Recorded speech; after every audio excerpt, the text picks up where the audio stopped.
Unscrew the upper cover screws. Remove the upper cover. Remove the belt. Loosen the brushless sync wheel screws. Rotating brushless synchronous wheel. Screw the other screw. Remove the brushless sync wheel. Loose the spindle synchronous wheel screw. Remove the gasket. Loosen the side screws. Note that there are 2 screws on the side. Remove the spindle synchronization wheel. Replace with a new main shaft synchronous wheel. Place the gasket. Screw in screws. Pay attention to the need to tighten the screws slowly. Pinch the spindle adjustment screw. After screwing, you need to rotate the spindle to try the tightness. Rotate the spindle. The spindle can be rotated smoothly.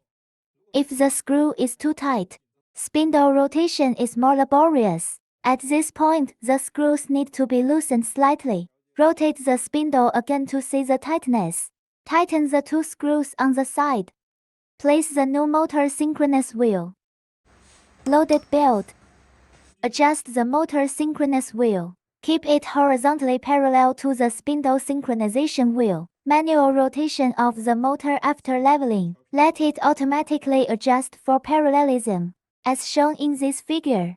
Tighten the 2 screws on the side. Open the back cover.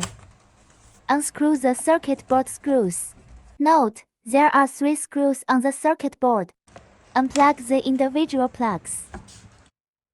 Install a new circuit board. Plug in the connector.